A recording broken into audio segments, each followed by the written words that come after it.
Okay, well, let's go ahead and begin. So I'm very happy to welcome everybody to the editorial workshop from dissertation to publication, which is sponsored and hosted by the Humanities Research Fellowship at NYU Abu Dhabi, as well as the Arts and Humanities Division. So tonight, we're very lucky to have Elizabeth Ault with us, who is the editor or an editor at Duke University Press. And let me just say a little bit about the format of the event. So this is a webinar, but it's meant to be conversational. So I'll be moderating together with my co-moderator, who will introduce herself in a moment. And we'll start things off by asking Elizabeth a few questions and getting the conversation going. In the meantime, I want to invite everybody to put their questions in the Q&A. And as soon as possible, we will work your questions into the dialogue and go from there. Okay, so who am I? I'm Sarah Paul. I am a philosophy professor here at NYUAD, and I'm also the Associate Dean for Research and Professional Development. I have a little bit of experience with publishing a book. I recently published my first book with Routledge University Press, although it's a textbook in my area and not a monograph. So I'm looking forward to learning more about this process as much as everybody else. So let me turn it over to my co-moderator to introduce herself. Hi, everybody. Thanks for joining. I'm Nathalie Peutz. I'm an associate professor of anthropology in the program of Arab Crossroads Studies. I have also recently published a book with Stanford University Press. It was my first monograph, but I also had the pleasure of working with Duke University Press about a decade ago on a co-edited volume. And that was also a wonderful experience. And so it's very exciting to have Elizabeth Ault with us today. As Sarah mentioned, Elizabeth Ault is an editor at Duke University Press, and she acquires books across the humanities and interpretive social sciences. We were just talking about this a little bit, and I think it'll be something that interests you, and we invite you to ask questions about this. She also acquires books in African and Middle East studies, as well as Black and Latinx studies, trans studies, disability studies, and sociology and critical studies of prisons and policing. So for people who are particularly interested in, the humanities fellows who are working on the region, this might be something that you want to talk about with Elizabeth as well. So as Sarah mentioned, we'll turn it over to Elizabeth first, and we welcome all of your questions and hope to get through as many as we can today. Thanks so much for joining. Yes, good evening, everyone. Thank you so much for that great setup and introduction, Sarah and Nathalie. Thanks so much for moderating the event. And Alex and Raya, thank you so much for setting this up and publicizing it and making sure all the tech is working. I should say, I know it's a webinar, so I don't think everyone that is here can see each other. It is a pretty small group. So I would say sometimes I know in a webinar, I can be afraid of oh, I don't want to be the one person, but please do ask questions. I think we should feel like we can have a pretty conversational event, even given the format. So just to follow up on that great introduction, which I'm very grateful for. Yeah, so I did my PhD in American Studies at the University of Minnesota. And I think that the sort of kind of wacky list of acquisition areas that Nathalie shared really does stem from the fact that I have only ever been an interdisciplinary scholar and thinker. I was an American Studies major as an undergraduate as well. And Duke is a press that really encourages, I think, that sort of cross-field mapping and thinking.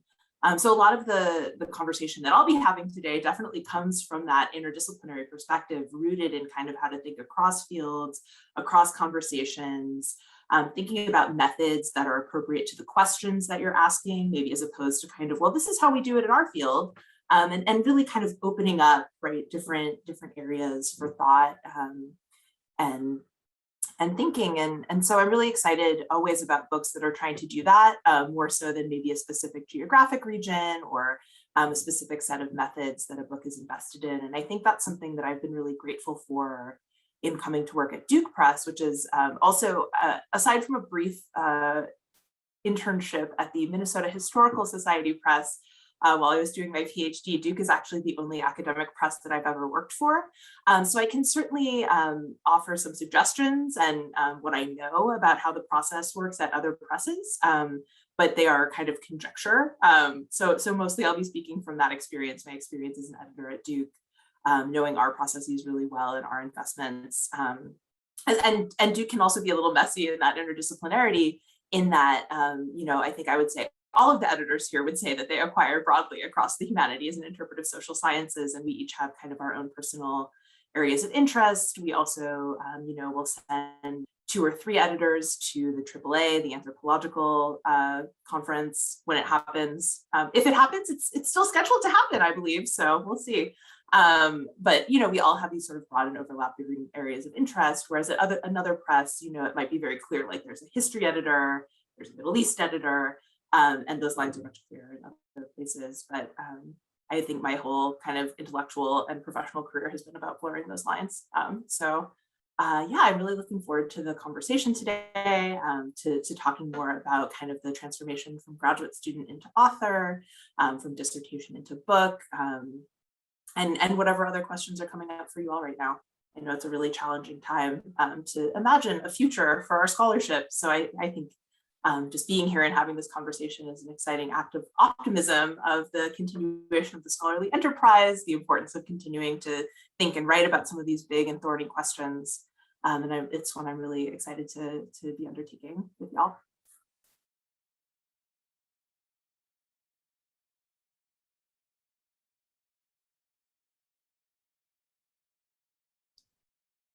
Okay. Did you want us to go ahead and ask you a question now, or okay? All right, wonderful. So just to start off, I suppose, and you mentioned, the first move from dissertation to book, and we'd like to know what are the most common challenges you encounter, or that authors encounter when writing their first book. Yeah, that's a great question, and now feels like a particularly fraught time maybe to be asking it. Because I honestly think a lot of the challenges are external challenges. Like there's a global pandemic that happens, and maybe how do you do your field work? How do you access your archives? How do you try to teach Zoom University and Zoom Kindergarten and do elder care and try to like hold on to a thread of your sanity? And even before the pandemic, there were some major external challenges as well. People, the precarity of the academic job market, where people are, moving for these one-year visiting positions, trying to establish a new life, a new intellectual community in a new place. These are conditions that are not necessarily as hospitable to the kind of in-depth reflection and thinking that writing a book really requires. I think that's a huge challenge. So just trying to figure out, and as I mentioned, right, the precarity of the academic enterprise as a whole, trying to figure out who the audience for your book is.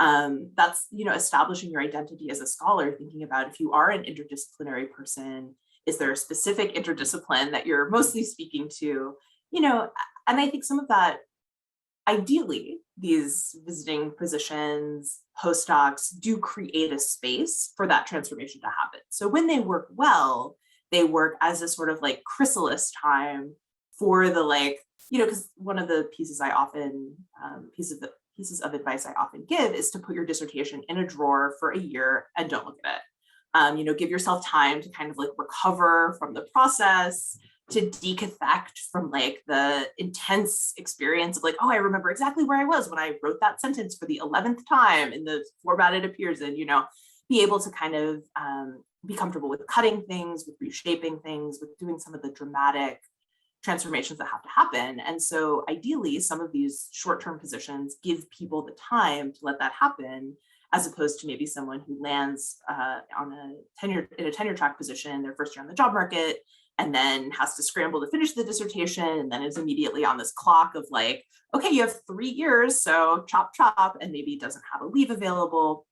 So I do think a lot of the challenges are logistical, external, institutional, and I know that there are ways that institutions are trying to support people, and trying to create some of those networks. So particularly in creating some of these fellowship programs where people do have that space and time to write their book and to figure out who they are as a scholar, and to do that in community, I think is so incredibly important, to be able to have an intellectual exchange, to get, to have people that understand your project and support your projects, and encourage you to make the project the best version of itself that it can be. I think it's also just, it's hard to write a book. Like that may be a very obvious thing to say, but I think a lot of people don't necessarily see themselves as writers. People may see themselves as, ethnographers, maybe focus on the fieldwork part of that more than the graphy part of that. Or people may see themselves as researchers, or you may see yourself as a teacher, as a student. And so really trying to figure out your identity as a theorist, as a thinker, as a writer, is a big challenge in itself as well. And so I think understanding that that's a transition that everyone has to make. I think scholarly publishing can often be very mysterious, even though most of your mentors and colleagues will have gone through the process. Everyone's experience also feels very singular. And so trying to find those commonalities around the challenges of writing, trying to create community for yourself as a writer, I think is super important. And so I think, the more strategies that you have to not be isolated, despite the many forces that create isolation, I would say is a hugely important factor in being able to really write the book. No one writes their book by themselves. And I think that's sort of like the myth of the isolated intellectual is a challenge to face as well. So yeah, that's some of the challenges that I see. That's so helpful. And we're so lucky to have the HRF program here where, our scholars do have that time and space and community to try to make that leap. And so I'd like to ask you a little bit more about the last thing that you were saying concerning thinking of yourself as an author and the kind of transformation involved in that, going from conceiving of your audience as essentially 3 or 4 people on a committee of other scholars to thinking of your audience in a broader way, maybe including students. So can you say anything more about kind of how you make that mental leap and what kinds of things one should keep in mind when trying to write a book that has a specific target audience? How do you maybe change your style of writing, for example, from a dissertation to your first book? Well, Sarah, I think you covered the most important part of the question, which is understanding that there are going to be people, hoping that there are going to be people who read your book who you don't personally know, who you did not spend several years workshopping the topic of the book and the archive that you're, engaging and the arguments that you're making and how you're going about conducting and structuring that, right? So I often find that in a dissertation, what'll happen is that someone will spend, years on the project, conducting the research, in conversation with the committee, and kind of in the chapter 5 or the conclusion, it's like, oh, here's the insight, here's the kernel, here's the thing we were writing toward the whole time, which is fantastic. That's incredibly important. But then sometimes there's an impulse to want to have the book recreate the intellectual journey to get to the point. But in fact, in a book where you can't guarantee that your readers will read the whole thing because they agreed to in advance as part of their job, the important part has to be right at the front. You can't bury the lead in the book, you have to kind of explain the payoff of your approach and your argument right up front. You have to invite readers into the book and construct a narrative arc of your argument that keeps them reading. So it really is thinking about, again, thinking about yourself as the theorist, as the person making the claims, as the person who's engaging your reader and in control of kind of the tone of the book, the pacing of the book. And I mean, a great way to do that is to read other people's books. And so that means both, right, reading broadly in your field among books that you hope to be in conversation with, writers that you respect, mentors, etc., but also reading other first books that maybe you don't you're not as engaged with the content, but reading other books for structure. So looking to how people in your field and other fields make arguments. How do they state their claims? How do they build their arcs of their books? How are their chapters in relationship to each other? And I think that's really important, is sort of reading like a writer, reading for structure, or reading for voice, as much as reading like an academic or like a graduate student, right? Reading for content, reading for what's useful for me in this? How can I take this and use it in my own project? It's more sort of how is this person presenting information? how are they kind of not giving me a data dump on page 20 and then on page 270 being like, as you'll recall from page 20, because likely by then you may not recall. So I think that's really important.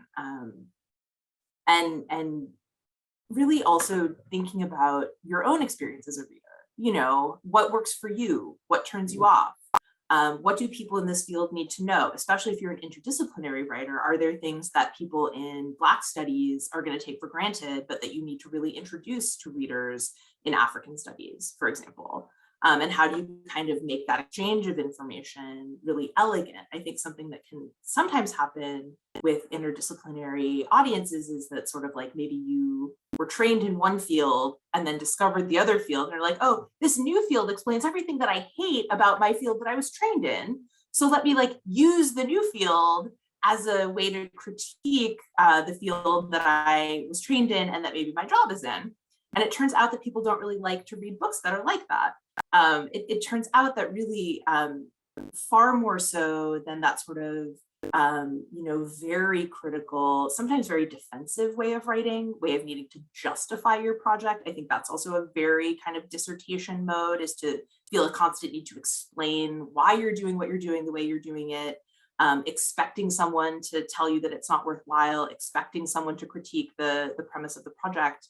Instead, I think it is like also about kind of reorienting your approach to be more like, here's the positive contribution I'm making. Here's what my work allows us to see that we can't see without it. Here's how this conversation is being moved forward.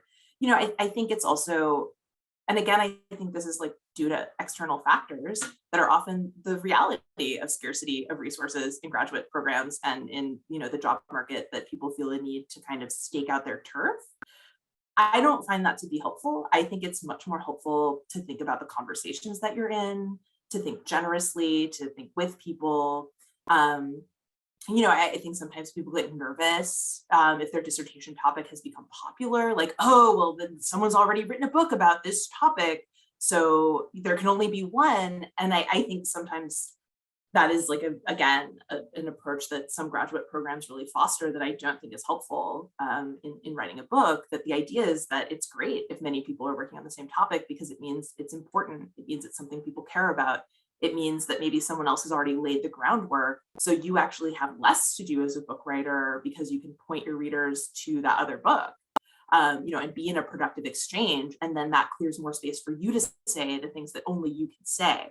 And I think that's really important too, is really figuring out, given the conjunction of your training, your topic, your archives, what are the claims that only you can make? And again, really making those in a positive way, as opposed to sort of acting from a defensive or aggressive mode.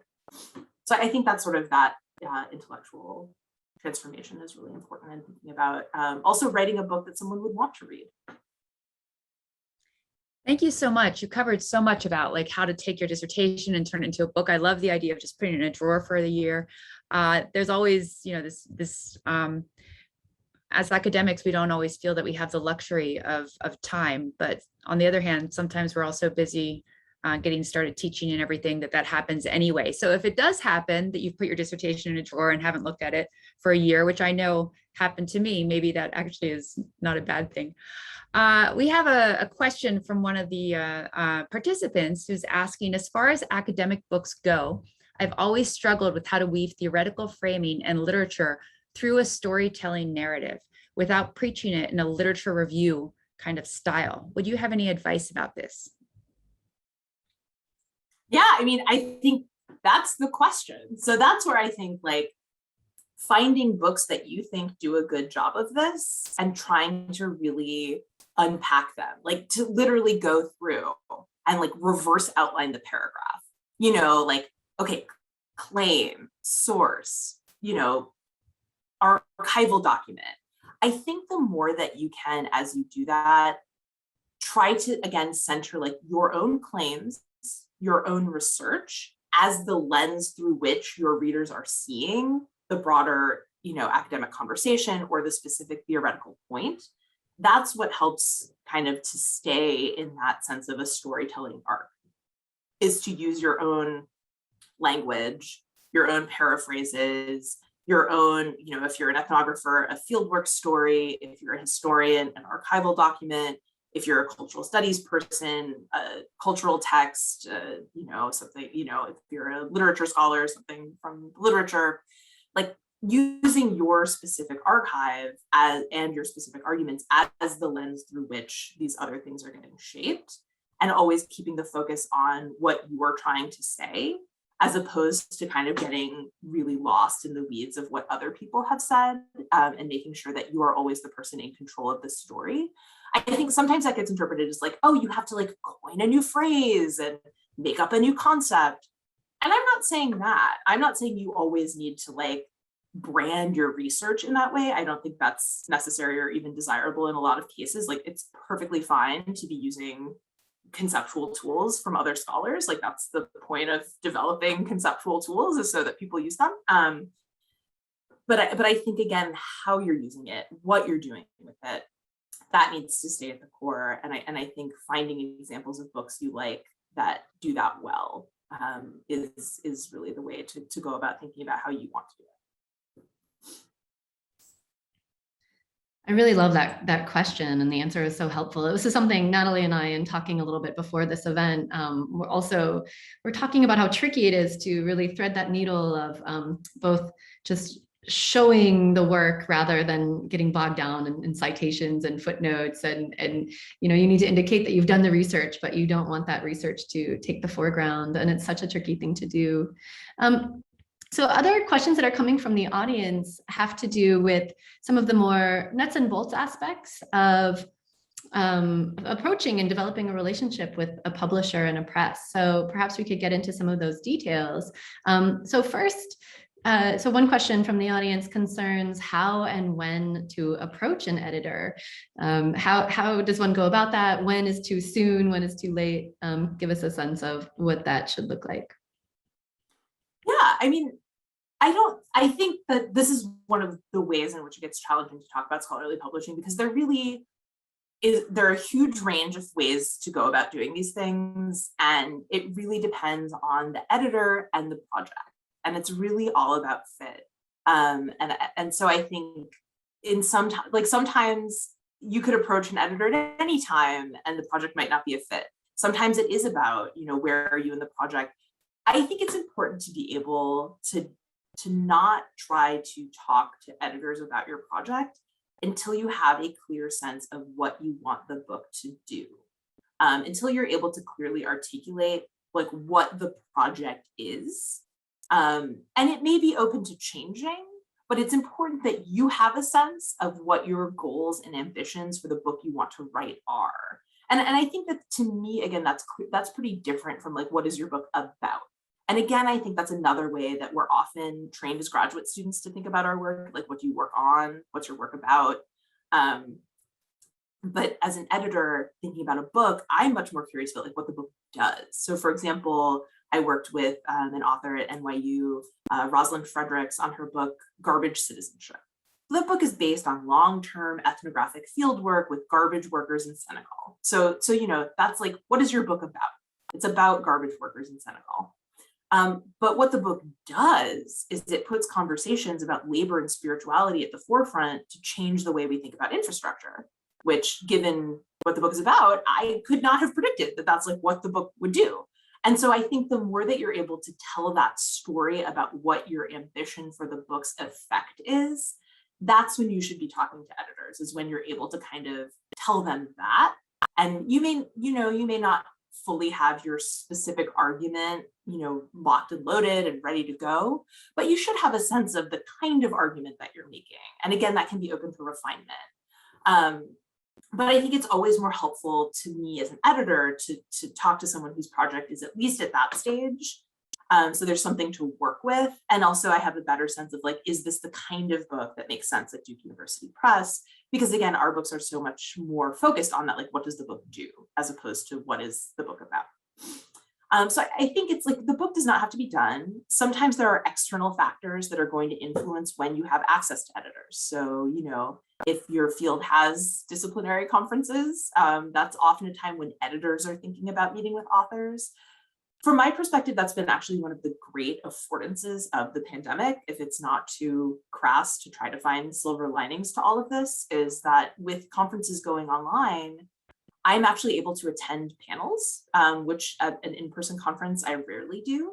And then I'm able to have, instead of having 40 one-on-one coffee meetings and like a sort of terrible long hotel lobby Starbucks line, or like an increasingly loud ballroom that's like curiously airless, I'm able to have these one-on-one conversations over the course of several weeks or months in my office, with people who are maybe in a more relaxed state. And like, there's not the high pressure of like, this is your one shot at the book table.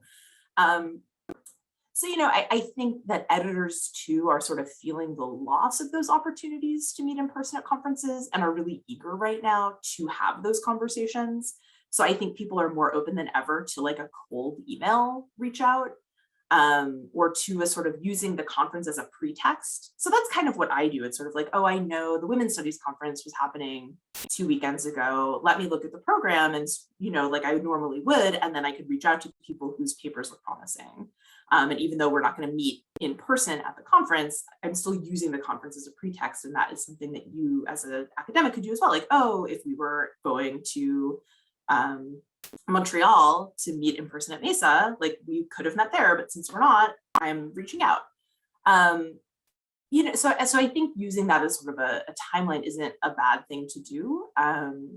Even if the in-person opportunities aren't available. There's something else that I wanted to say, but I don't remember what the rest of the question was. Just about how to approach someone. Yeah, I think you covered the question. I think more details will come out as we go on. Great. Yeah, actually, I mean, I have there's another question from an audience member that kind of touches on that, which is, and I think you addressed a lot of this, but just how important the book proposal is. Are there other ways of convincing a publisher to publish one's book? So if the book, is the book proposal the be it and everything, that if that doesn't grab you in the first page, then that's it? Or, the chapters that go along with it? What about you? One might think that you would meet editors at conferences. You talked about that, how that's changing, which is actually really interesting. It seems like it does open up more spaces for people.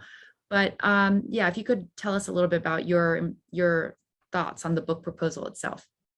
Yeah, so I would say in general, now that I'm not encountering people kind of at the book table or randomly or setting up, if I'm going to an in-person meeting, the odds that I will have time to read something from everyone that I plan to meet with at a conference beforehand and remember it all at the conference, those odds are quite low.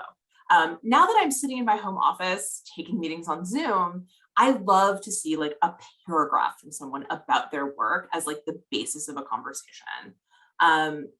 Sometimes I want to see more. Sometimes I like to read a proposal or more material before committing to a conversation if I'm not familiar with someone's work. But it's most helpful if someone is honest about where they're at in the process, so I have a sense of like what to offer. So to the question of the book proposal, it really depends. If there are definitely people that I've been talking to since they were graduate students, so they certainly did not have a book proposal at that time, and I might be talking to them for 2 or 3 years before I see a book proposal. There are other times where the book proposal is the first encounter I have with someone's work. And so in that case, it is like more of a load-bearing document. There is more pressure on the book proposal to do the work of like explaining to me why this is a good fit for Duke Press, as opposed to maybe someone where I've already been talking with them about the project for, even if we just had one meeting, I might be more inclined to be like, oh, right, I know this person, I know the project, I'm reading more generously. So that's why I do think it is advisable to try to talk to editors before you submit book proposals if you can. I think that is just allows an editor to have a different sense of your project, and puts less pressure on the book proposal. I'm not the best person to talk about book proposals because I think they're like a weird genre. I think, at Duke Press also for first books, we rarely send out proposals to peer reviewers. So a lot of book proposal advice is coming from the perspective of not only is this the document that has to convince an editor to take on your project, it's a document that has to convince peer reviewers that your project is worth publishing in this format.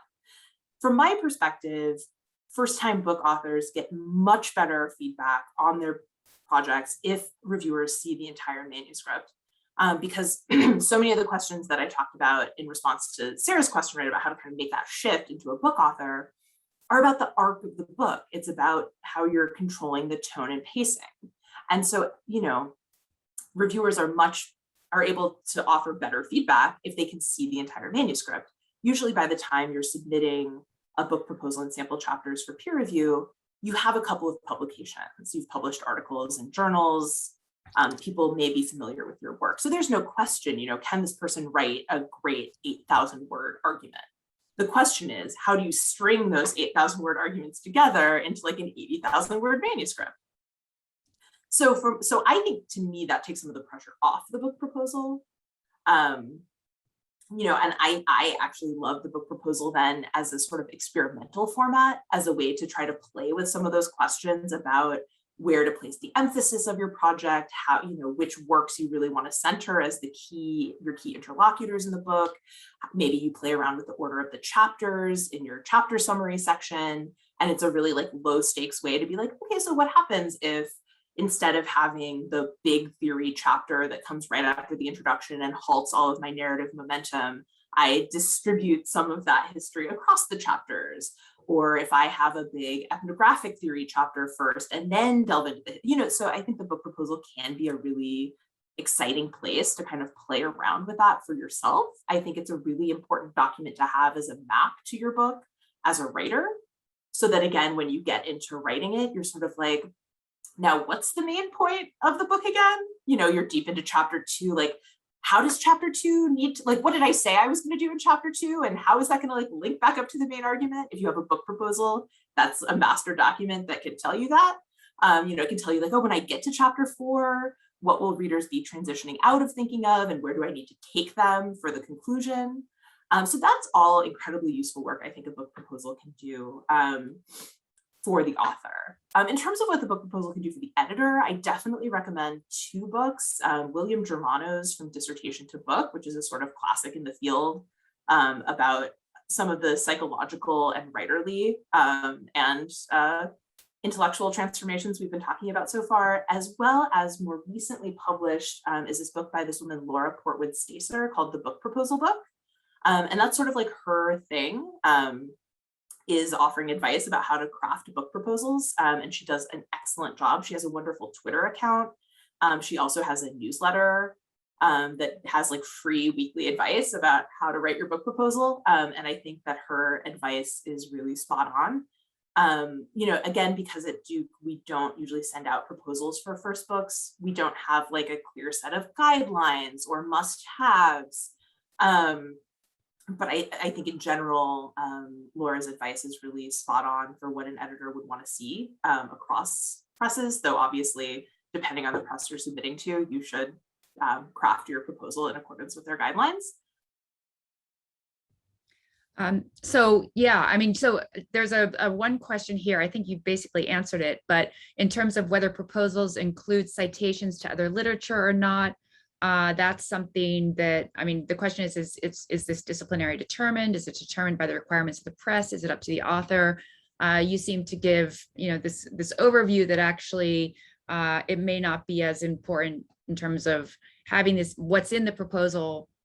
If they're not being sent out for first authors, then it might. I guess, and this is for me why I like to like decathect from the stress that like the proposal has to be this perfect document, because the reality is, if your project is a really good fit for a press and an editor wants to work on it, whether it has citations or not is actually not going to be that important. It's like, if I really want to work with someone and their proposal is not perfectly formatted, I might send it back and say, hey, listen, this is a really great project. In order to send it out for review, here's what I would need. So I think if an editor is inclined to reject a proposal that is, not in conformance with the standards, a proposal that seems to be lacking in some way, technically, it might be easier to dismiss. So, if you don't want to make your work easier to dismiss, then like, yes, a proposal should have citations, I think. It should, and if it's not necessarily a formal work cited, it needs to be clear what literature the book is in conversation with, even while you're continuing to center your own thinking. And when I say in conversation, I both mean, like I use a Foucauldian approach, or like I'm a Bourdieusian sociologist, but also literally like, who are you like literally in conversation with? Who are you on conference panels with? Who is your work in journal special issues alongside? Who are your comrades? Who are the potential peer reviewers of your manuscript? That's all incredibly rich and important information to me as an editor, because again, as I said earlier, I'm not saying like, I don't think there needs to be only one book on a topic and no one else can talk about it. I want to know, what is the broader field? What is the conversation? What are the networks of people who will be excited for and waiting for this book? So those are, I think, sort of also the literatures that you should be citing, or if your proposal includes like a comparable titles section, that's also incredibly useful information, where you're sort of, again, giving me a map to a broader field, not saying, well, this book is dumb because they don't do this. And this book should never, like, and sometimes it's like books that I worked on where the author is critiquing them in the book proposal. I was kind of like, no, don't do that. The other thing I would just quickly say in terms of stuff like that is that the citations, obviously, again, the work cited, the theoretical framework for the project can be more historical, doesn't have to come from the last 5 to 10 years, but the books that you're citing as like comparable titles, or as reasons you want the press to consider publishing your work, should be relatively recent. I definitely still get proposals that are like, interested in publishing in a series that hasn't published any new books since 1997. So that seems unlikely. You should really try to keep up with what a press is publishing now. Publishers make their catalogs available on the website. You can look, for disciplinary conferences, we have really robust conference presences. So you can see, what would we have taken to Mesa if we had been there? On our Mesa conference website, what would we have taken to the Sociological Association if we had been there? So this, like, our goal, our existence is to sell books. So we definitely want to make the information about the books available to people. So I definitely encourage you to see the publisher's website as a source of valuable information about what the publisher is currently publishing, what sorts of things they're interested in, what sorts of conversations they're active in. And you will have a sense of that too, right? Where are your peers publishing with? What tables are the most exciting ones at conferences? Those sorts of things. Excellent. So my next question just really kind of dovetails with what you were just saying. I'm going to kind of artificially combine a question that we wanted to ask you with a question from the audience. But so the more general question is about how to decide which press, which publisher is the right one for you and for your project. You said in the beginning that most of your experiences with Duke, but if you could kind of reflect on what some of the differences are between some of the more well-known academic presses. And then the question from the audience that I want to add on is let me get it in front of me. What is your opinion about junior authors, or yours or Duke University Press's opinion regarding junior authors who submit their proposals to multiple presses simultaneously? Given that they can't decide between them, I suppose. And again, I think this is a super common, super important question. Excellent Franken questioning, Sarah, thank you. You should be talking to multiple editors at the beginning of your project. You absolutely should be getting many different points of feedback about your work, about how an editor envisions it, And so I definitely encourage everyone to reach out to multiple editors and have several exploratory conversations about what makes sense for your book. Editors need authors as much as authors need editors. And so fit in terms of a press is also about relationships. The first book especially, well, not especially, every book, depending, they're all special, beautiful processes, but they're not fast. Most books do not come together quickly.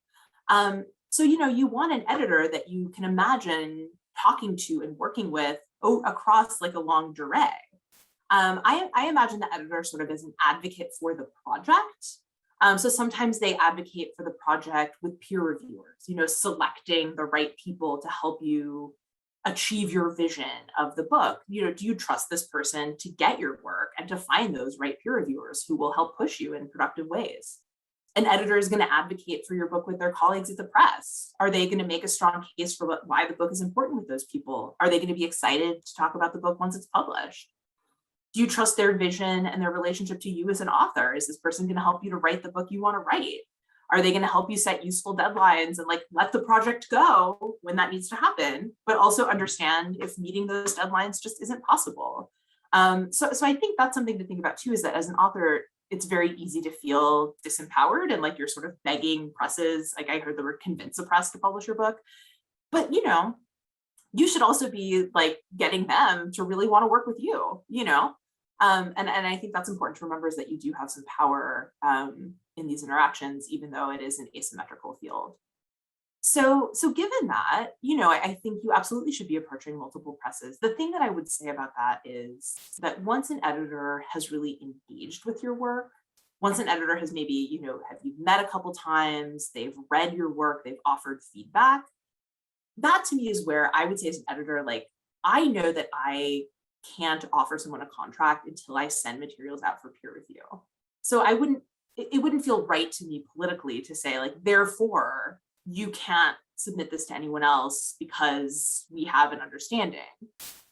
I would hope that they would appreciate like the sort of amount of work that has gone into building the relationship and developing the project, and not take it to another press at that point. But I also understand, that I can't make a promise or commitment until I have material to send out for peer review, and until I have those reports, and until I convince my colleagues of the importance of the project to offer the contract.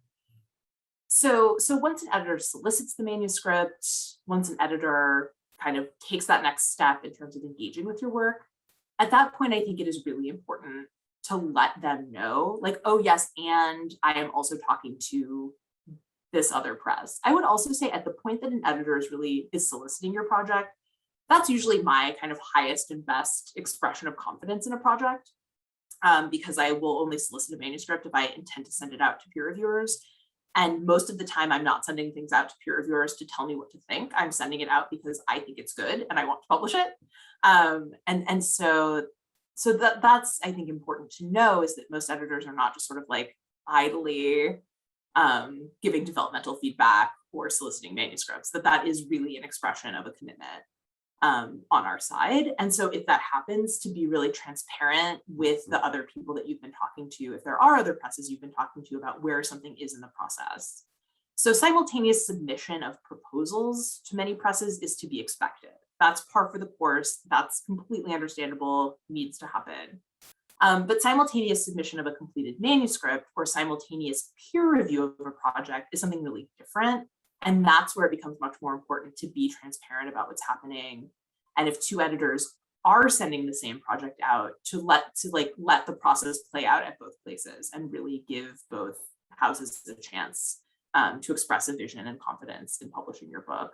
I would also say that you don't need more than two presses to be sending out your work. I once talked to someone who told me that they had 5 other presses that they were talking to. And at that point, it was sort of like, okay, like, good luck with that. And so I think 2 is probably the biggest number, in part because, again,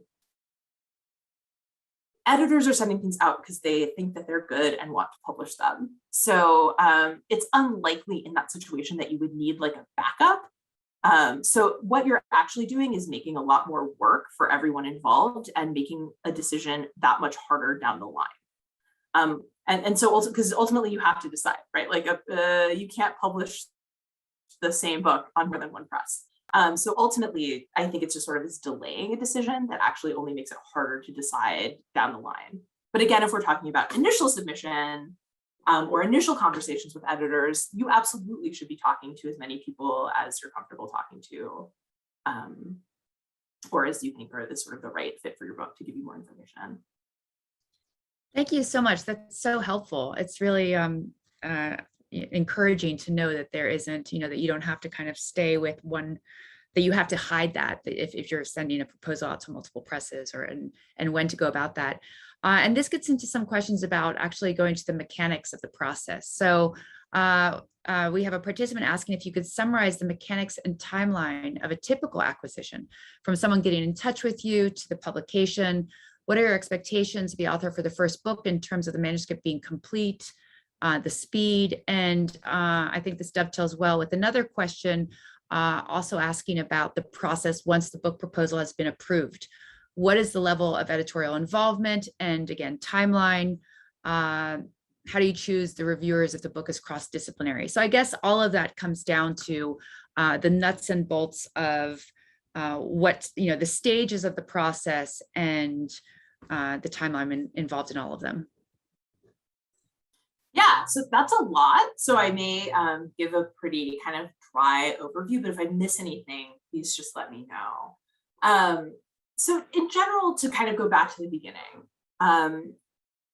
in terms of when you should send the book proposal, if it's a cold submission, if you haven't been talking to people who've asked for it, I generally think it's ideal to send the book proposal pretty late in the process when you have the manuscript pretty well on its way to completion. So I would say at least 50% written, maybe more like 70% written, so that you're working while editors are considering the submission, but you're also still open to feedback.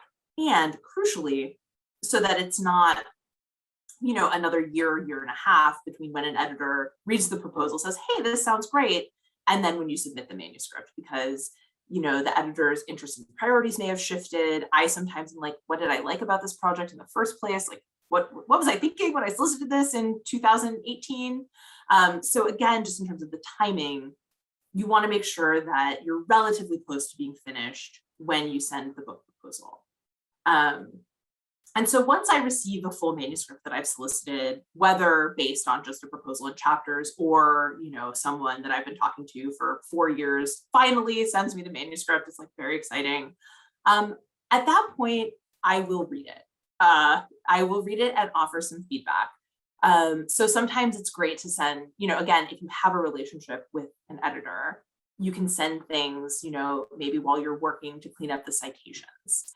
That's something that peer reviewers will attend to, but acquisitions editors usually don't care that much about. Or if you're working on a conclusion, again, something that's very important. I like conclusions. I think books should have them. I also am happy usually to send out a manuscript without a conclusion or with a sort of page-long summary of like what the conclusion might get at. But so I will read the manuscript and I will sometimes offer high-level feedback. I want to make sure it fulfills the project we've been discussing or what appealed to me about the proposal. I may see things in that read through that I know readers will be turned off by. And those can be things as little as like, you sent me a single-spaced PDF. No one wants to read a single-spaced PDF. Or, there's uneven chapter lengths. So one chapter is 20 pages long, one chapter is 80 pages long. That's a more significant problem. Maybe there's a clunky on-ramp into the argument. Like I can see that the opening of the introduction just isn't working. So those are the types of things that I'll be looking for when I do that read through before I send a completed manuscript out to peer reviewers. I always ask authors for a list of recommended readers, and I think that's particularly important with people that do interdisciplinary scholarship, because again, that's about how do you see yourself as positioned between these fields. That's important information for me to have, even if I see the book as positioned differently. I want to make sure that we're sort of asking people who will address both maybe the theoretical framework and the specific place. That's a common combination of reviewers, is maybe someone who gets the sort of methodological contribution and someone who knows a lot about the place where the project's happening. I also really want to know if there's anyone you'd prefer to not receive the manuscript. And it's like, I don't need to know why, but again, if I see my goal as an advocate for the project, I want to send it to people who will understand what you're trying to do and who are going to push you in generative ways to write the best possible, version of that project, who won't say, well, here's the book I would have written, or I think this entire approach is ridiculous and I don't support it. Like if there's someone who you think might have that reaction to the book, I don't want to ask them to review it. So the more you can send information about both readers you want and readers you don't want, that's really helpful. And obviously peer reviewers cannot be anybody who was on your committee or who's at your graduate institution or who is your current colleague.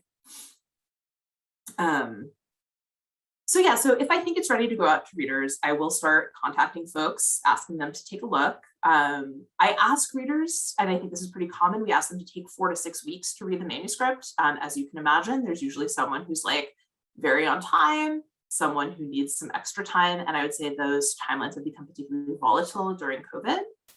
So I usually tell authors to anticipate that it'll take about 3 months for me to find the right combination of people and for them to read the manuscript and send me their comments. Once I have the reports, I take some time to sit with them and try to like look for common themes and then send them along to the author with a head note explaining what I see as the major issues and the major areas for revision. Then once the author has those reports, you sit with them and craft a response. So that's its sort of own special genre of academic writing that I think people don't have a lot of experience with. So as in the writing of the book itself, the key thing is to like not be defensive about why you did what you did, but also to not say like, yes, I will make all the changes the readers suggest, but really to think about, what is your vision for the book and what types of changes will help you to achieve that. If readers encounter a problem, how will you fix the problem? So the reports, my colleague Ken Wissaker always says they're like a test screening of a film.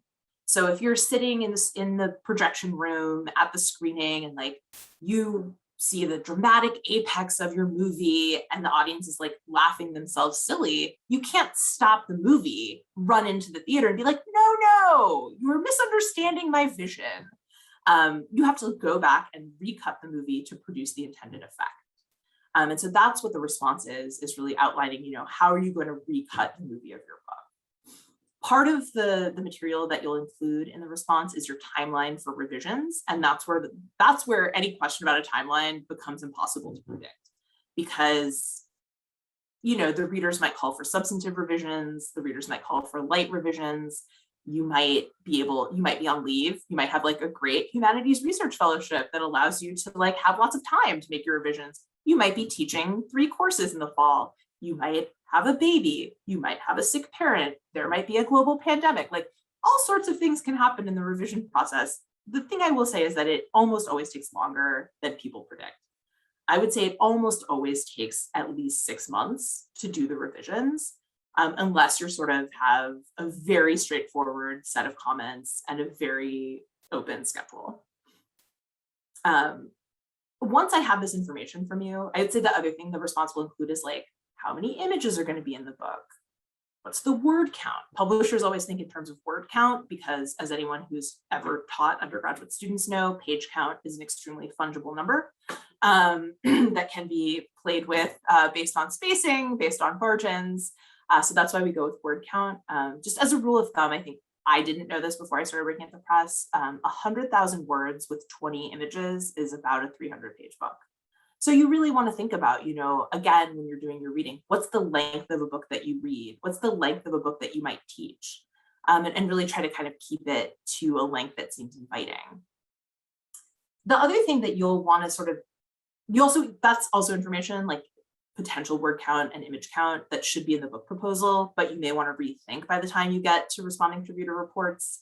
Another thing that maybe should be in the book proposal that you also may be rethinking by the time you get to reader reports is the question of subvention funding.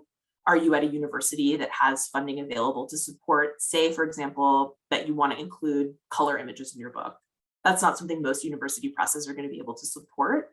But if you have outside funding available or are willing to apply for outside funds, that's really important to know.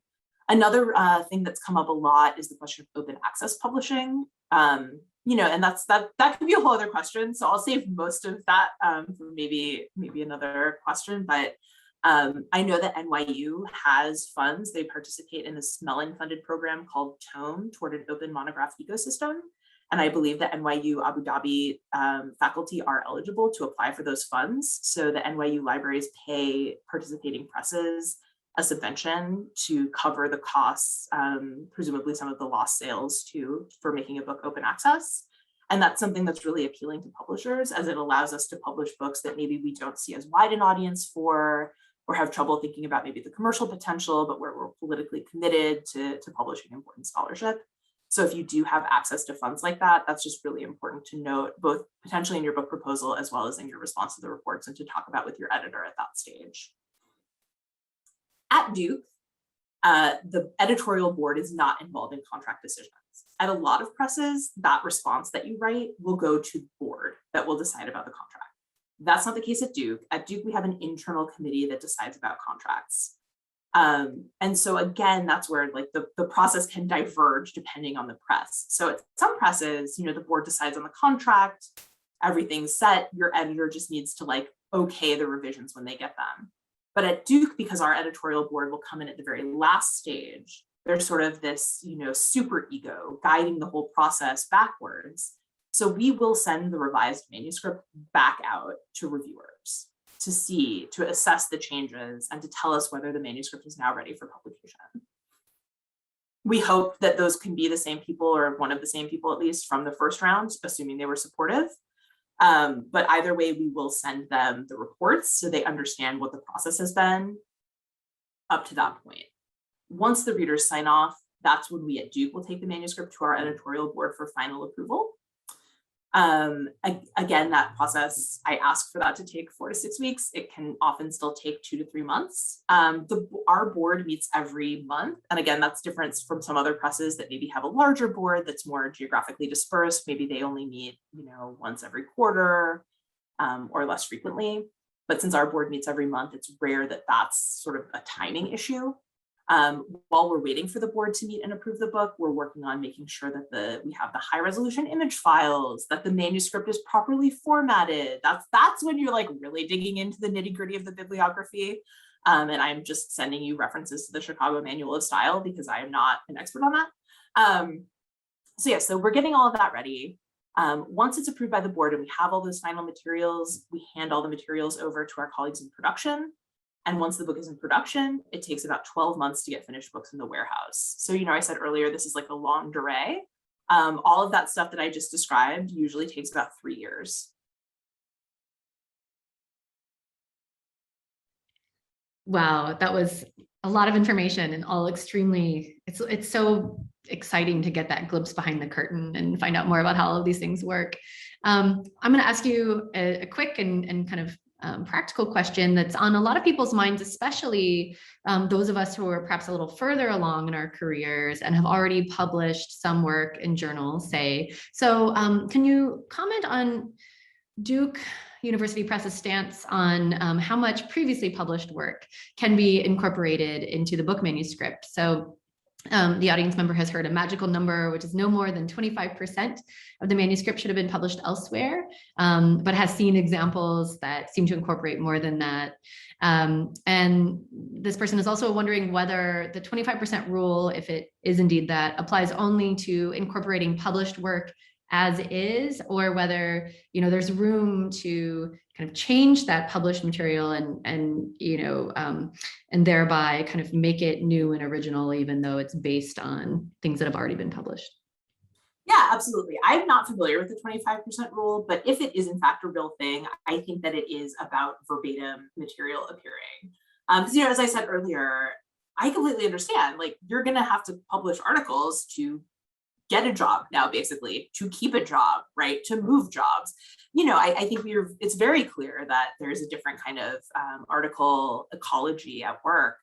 And we'd certainly expect that to happen. And not everyone has 3 chapters of their dissertation that they can just delete from their book manuscript and turn into beautiful standalone articles. So yes, it's completely understood that you will be reworking articles that you've published that came from your dissertation into your book, or if you're a scholar that's more mid-career, maybe you've been trying to like kind of work on this idea for a long time, and only several years later are you able to turn it into a book. So like, Jen Nash's book on intersectionality, Black Feminism Reimagined, has its roots in an article that she wrote, I think like 10 years before the book came out. So yeah, that's absolutely fine. Journal publishing agreements give you the right to republish your work in a book that you write. I think, but in general, and this is maybe where the 25% number comes in, if there's no more than 25% verbatim text, like, it's fine. So and that's where like the sort of acknowledgements come in. So that's where you would say, an earlier version of chapter 3 appeared in XYZ as whatever the title was, and you don't need to ask for permission. if you've made some changes. And again, the changes do not need to be substantive. They need, you're going to obviously reshape it to appear in the chapter. But again, like how much is your core reading of the scene from, the sitcom Good Times really going to change? It's not going to change that much. It's like the uses that you're putting it to in the context of the book are going to change. I would say if a book has, say, like 5 chapters, I would not want more than 3 of the chapters to have the arguments of 3 of the chapters to have appeared as articles.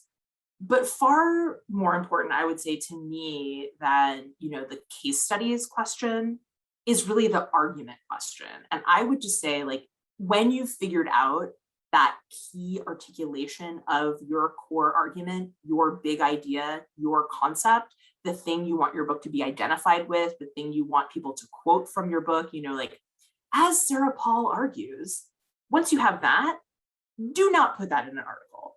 That you need to save for your book, because you want people to feel like they have to read your book to really get at the meat of your idea.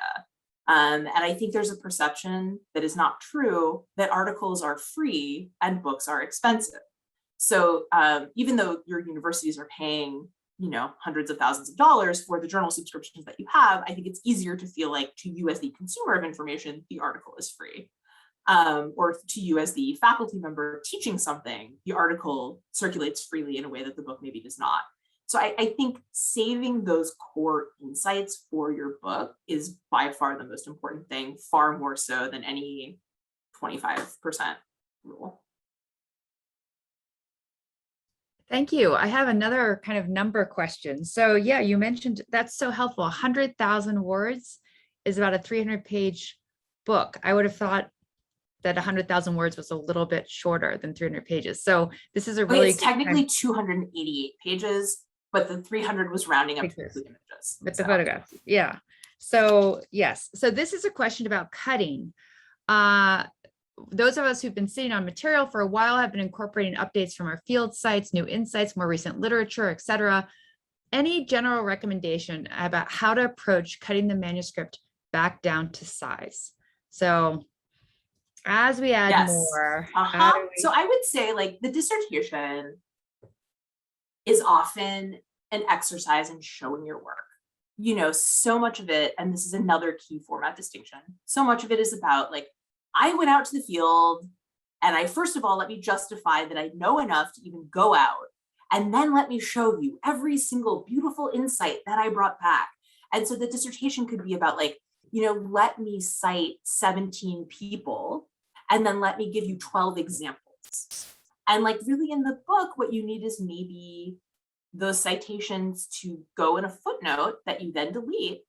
And maybe you need, like, 2 examples, right? So it's much more about kind of quality rather than quantity. Because again, as the book author, you, like, and this is oxymoronic, you have the authority. You are the author of the book. People are much more inclined to believe what you are saying than when you're writing a dissertation that is like a credentialing exercise.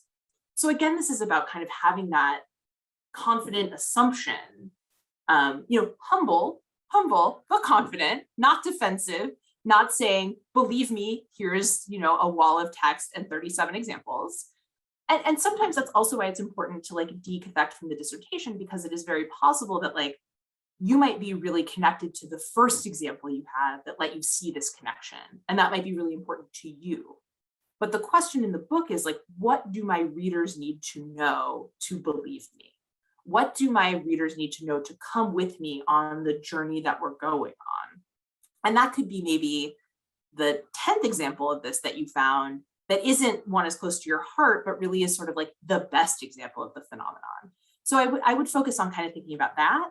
And then also in general, how many citations can you drop? How many direct quotes can you whittle down? How much paraphrasing of other people's ideas can you do to really make sure, again, that you're keeping the focus on your own ideas and citing people directly only when you're using their phrasing or strongly disagreeing with a point that they've made, and showing kind of how your work reframes that. But, I think that there's definitely a trend to oversight And I think that's something that you can work to address, and a good place to cut generally too.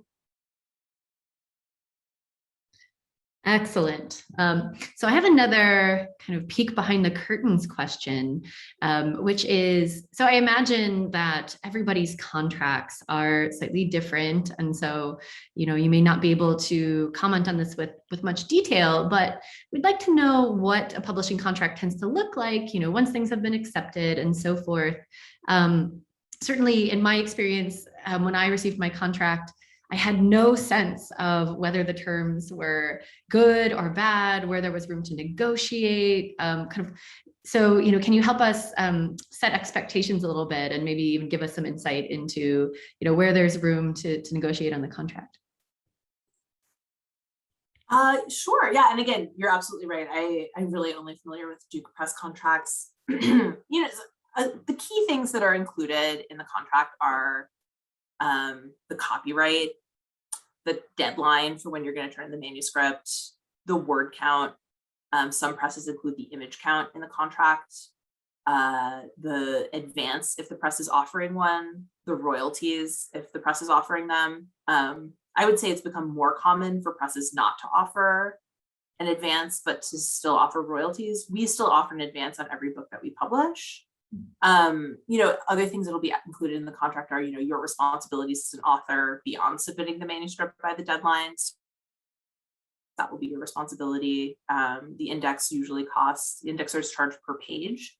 So per page of the book, because you can't do the index until the book has been laid out in pages. And so they charge per proof page. It usually is about $1,500 depending on the length of the book. The contract will include things like subsidiary rights. So if someone wants to do an audiobook edition, if someone wants to publish an excerpt in a newspaper or magazine, if someone wants to publish a chapter from your book in a course reader, remember course readers? I think now people will just put them up for free online. Which is, something to think about as you're putting things up for free online. It's like, if you're not teaching books or not buying books or not reading books, like, who is going to teach or buy or read your book? So, in terms of what's negotiable, I suppose technically all of that is negotiable, but you're unlikely to get very far with negotiating much of it. In part because presses, again, our mission is to sell books, but most presses lose, I think we lose about $20,000, maybe more, on every book that we publish. So we're unlikely to be able to offer a higher advance unless you have a contract from another press and they're offering a higher advance, in which case, I know there are other presses, for example, that never offer advances, but if they know they're competing with us, they will offer an advance, and it will be a big one because they're only offering 5 advances a year, whereas we're offering, 150 advances a year. So yeah, I think if it's important to you that the copyright be in your name, I don't think it actually makes a difference. You're actually still granting the press all of the rights to publish the book and all of the subsidiary rights to the book. So I don't think that makes a big difference in the grand scheme of things, but if it is important to you, that is something you can negotiate for. If it's important to you, so again, Duke currently publishes all of our books in hardcover, paperback, and electronic versions as close to simultaneously as possible. A lot of academic presses will do a hardcover first, and then if it sells well enough, they'll publish a paperback. So that's something you might want to check in about, talk to your editor about, if it's important to you to have a paperback edition that is more accessibly priced. So often hardcovers are priced for libraries, so they're maybe $100 for a book or $150 depending on the press, whereas paperbacks are usually more affordable. We try to keep our paperbacks below $30. Another clause that might be included in contracts that's not included in Duke Press contracts, for the same reason that we don't oppose simultaneous submission, is sort of like a not wanting to have any restrictions on the author that the press isn't bound by, but is a clause called the right of first refusal clause. And that is where you have to send the press the manuscript for your next book, and they get to decide whether they want to publish it or not. So that's something that you could also say, no, I don't want to agree to that. So I would say and then another thing that comes up a lot is language rights. So if you're, really well connected to different publishers and places that have where you would want the book to be translated into a local language, you know, it may seem like a good idea to keep the translation rights. My sense is that it is easier for the press as a publisher to talk to the other publisher and facilitate that transaction. And especially, so for example, if we're going to publish, even so sometimes we'll sell rights to publishers in South Africa for books that are about South Africa. Or we'll sell Spanish translation rights to books that are, you know, about Argentina or Chile, or, you know, we publish a lot of books about Mexico. So we do a lot of translations into Spanish. If we know that an author's priority is to connect with a press in the global South, we are not going to charge obscene amounts of money for the rights to the book. You know, we'll probably want to get something. So we might charge, you know, $100 for the rights to the book, some sort of nominal fee that's split 50-50 between the press and the author. But if we know the author's priorities, then we're able to do those transactions in ways that seem fair across the board. And then we as a press can also be in touch with the other press to give them, for example, the print ready PDF, or to share the copy edited, the page proofs, so the translator can work from the cleanest version. Things that if you retain the language rights or the territory rights, you would not be as easily able to facilitate as the author. So that's another thing just to talk with your editor about what makes the most sense. Thank you so much. I want to come back briefly to two things that you brought up. First, the money. You mentioned subventions, and so I'm quite curious, if somebody did want to publish, say, 10 color photographs or something like that, what and could apply for, actually NYU Abu Dhabi does have grants to help with publications of books for, say, indexing or map drawing and other kinds of subventions, as well as subventions. But what would it cost to have a bunch of color photographs included? I mean, could you give any kind of ball? Yeah, absolutely. So Duke is, you know, we're known for our high quality production values and the beautiful books that we publish.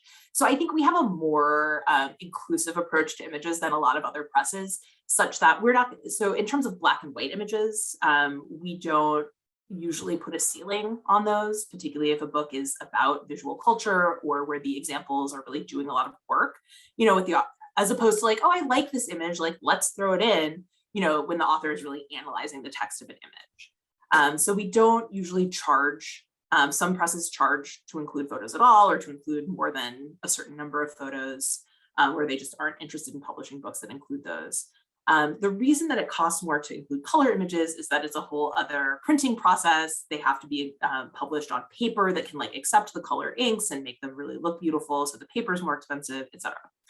So we do have some standard pricing here at Duke. And again, I can't speak for other presses. And also to note, as maybe some of you have seen, that the publishing industry is in the middle of like unprecedented supply chain and logistic disruptions. Printing in the US has become much more expensive because of consolidation. Two of the biggest printers in the US went out of business in the last 5 years.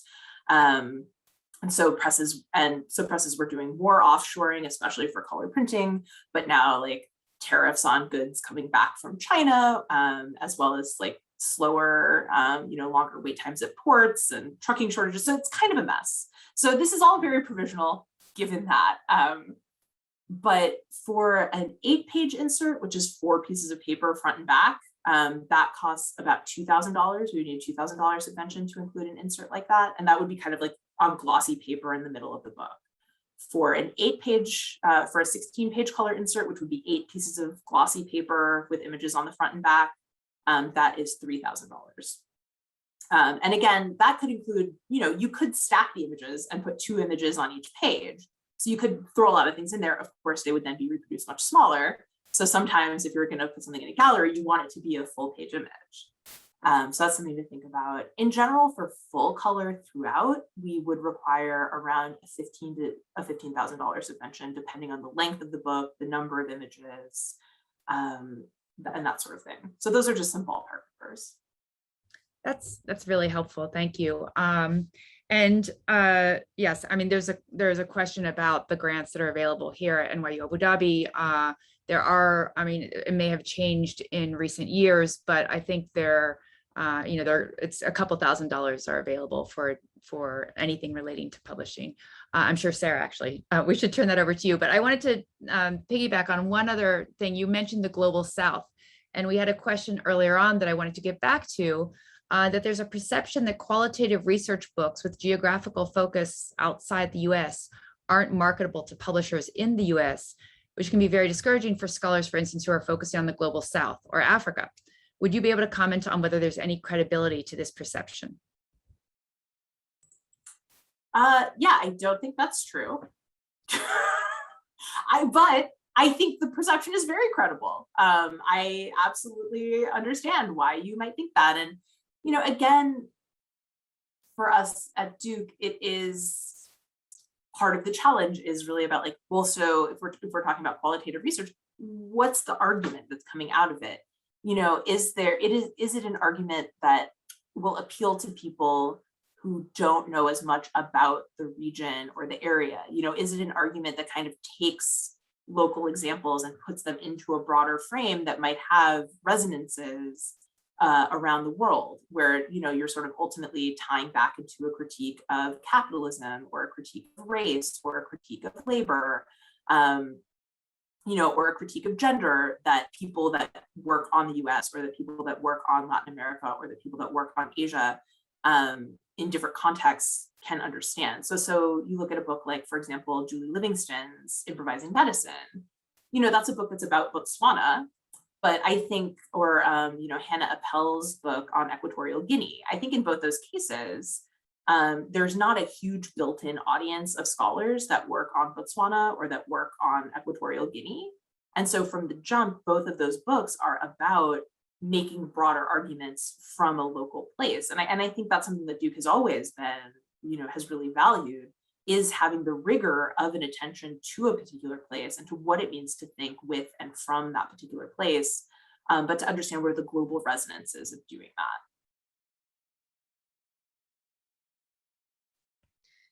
Thanks so much.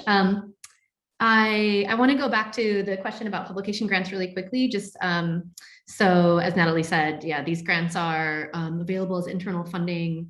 They are available to research fellows and postdocs. So yes, members of the HRF program are eligible, and it's up to $5,000. I put the link in the chat, but it's really for anything related to publication. So exactly, paying for copyrighted materials, copy editing, permissions for images, indexing, translation, transcription, things like that. So that can be really helpful. So they are just to keep in mind, that's separate from a subvention that you would send to the publisher. So almost everything that Sarah just mentioned is your responsibility as an author. So securing rights for copyrighted materials, indexing, those sorts of things are the author's responsibility. So you may want to take that into account if you're telling the press, like, oh, I can get a $5,000 grant. The press will want to know, like, well, how much can we get?